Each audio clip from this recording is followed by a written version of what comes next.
I was 18 years old when I got married. I belonged to a very conservative family, a Baloch family, where good daughters never say no to their parents. My father wanted me to get married, and all I said was, if that makes you happy, I'll say yes. And of course, it was never a happy marriage. Just about after 2 years of getting married, about 9 years ago, I met a car accident. Somehow my husband fell asleep and the car fell in the ditch. He managed to jump out, saved himself. I'm happy for him. But I stayed inside the car and I sustained a lot of injuries. The list is a bit long. Radius ulna of my right arm were fractured. The wrist was fractured. Shoulder bone and collarbone were fractured. My whole rib cage got fractured. But that injury that changed me and my life completely was the spine injury. Many people came to rescue. They gave me CPR. They dragged me out of the car. And while they were dragging me out, I got the complete transection of my spinal cord. Those 2.5 months in the hospital were dreadful. I was at the verge of despair. One day, doctor came to me and he said, well, I heard that you wanted to be an artist, but you ended up being a housewife. I have a bad news for you. You won't be able to paint again. Next day, doctor came to me and said, your spine injury is so bad, you won't be able to walk again. I took a deep breath and I said, it's all right.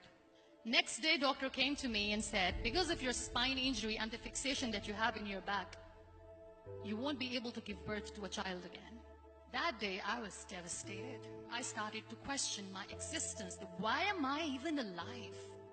So what kept me going was, one day I asked my brothers, I know I have a deformed hand, but I'm tired of looking at these white walls in the hospital and wearing these white scrubs. Bring me some colors, bring me some small canvas. I want to paint. So the very first painting I made was on my deathbed, where I painted for the very first time. What an amazing therapy it was. Without uttering a single word, I could paint my heart out. I could share my story.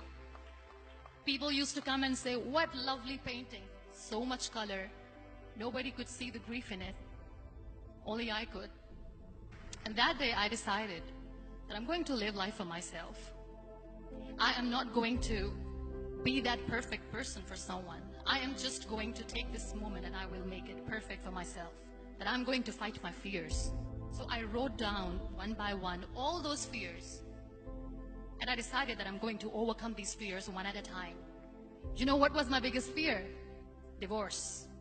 But the day I decided that this is nothing but my fear, I liberated myself by setting him free.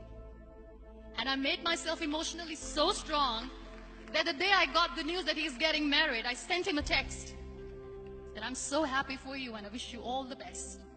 And he knows that I pray for him today.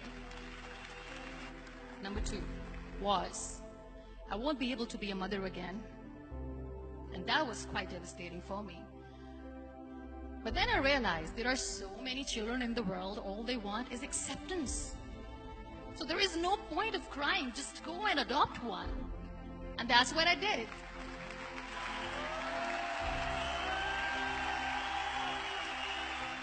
I gave my name in different organizations, different orphanages, and I waited patiently. 2 years later, I got this call from a very small city in Pakistan. I got a call and they said, are you Muniba Mazari?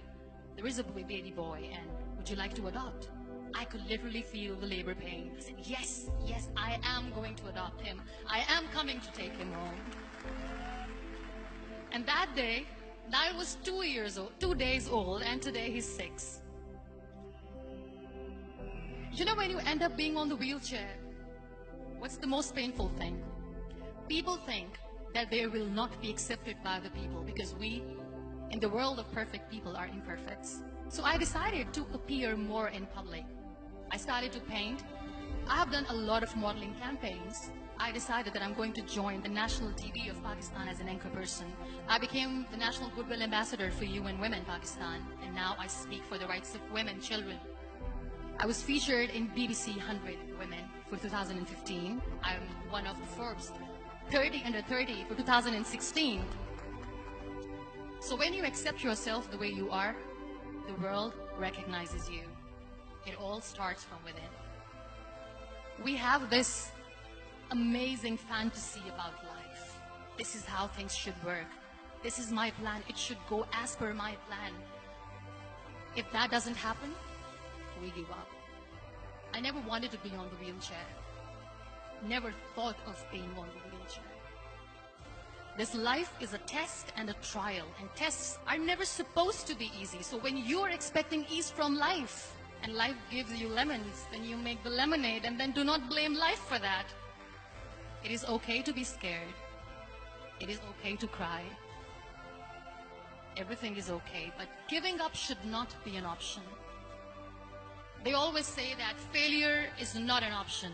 Failure should be an option, because when you fail, you get up, and then you fail, and then you get up, and that keeps you going. Embrace each and every breath that you are taking. Celebrate your life. Live it. Don't die before your death. Real happiness lies in gratitude. So be grateful, be alive, and live every moment.